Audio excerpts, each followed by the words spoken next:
Tears of the Kingdom is finally upon us. Hey everyone, it's HMK once again. And that is right, Tears of the Kingdom finally, seemingly confirms the timeline placement for both this game and Breath of the Wild. Nintendo plays no games when it comes to the supposed timeline placement of this game because they tell you right in the beginning of the game. A lot of people thought if this game was to confirm the timeline placement, it would be something we have to discover or something near the end of the game. But Zelda enthusiasts are well aware of the gigantic giveaway that happens in the beginning. So if you haven't played Tears of the Kingdom yet and don't want spoilers, click off the video now. So, what timeline does Tears of the Kingdom and Breath of the Wild take place in?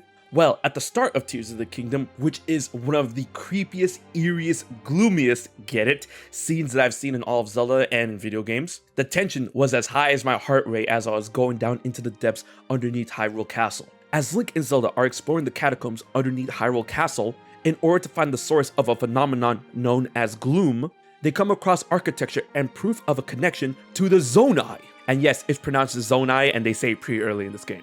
As they continue, they find murals deep under the ground. We've seen these murals in various trailers, but as Zelda analyzes and deciphers these murals, this is where the revelation comes into play. Where not only is it revealed that the Zonai originally came from the sky and were heralded as godlike entities that came into contact with the earliest known Hylians that were on the surface, and together they created the Kingdom of Hyrule. It is here that a grand mysterious power is heralded by the Zonai, but part of this power was stolen by someone only known as the Demon King.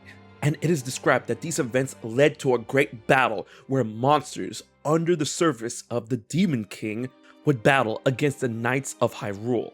Is this sounding familiar? Well, it should. Because Zelda, in her excitement, reveals by name that these murals are an account of the imprisoning war. And if you keep up with Zelda history, that should excite you incredibly, as this is finally the answer to the timeline placement of Breath of the Wild and Tears of the Kingdom, in which these games take place in the Downfall timeline.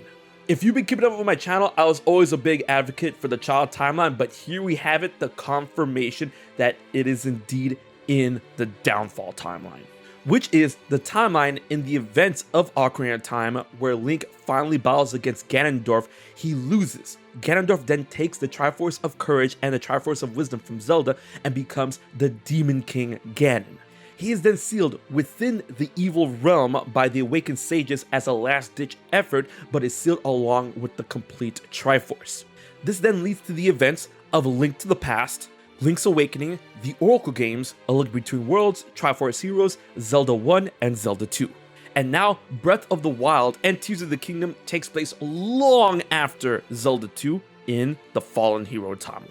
And when everything is pieced together in this beginning cutscene at least, it makes a ton of sense, even though there are some discrepancies, but that's what happens with a legend. As the Imprisoning War is described as an event where the Demon King Ganon, still stuck within the Sacred Realm, was able to open the door, after a brief time of peace after the events of Ocarina of Time where Link fell. People heard whispers about the golden power and got greedy and went to go look for it themselves. Upon entering the Sacred Realm, they found that the realm was twisted and mangled due to Ganondorf's dark desires when claiming the Triforce.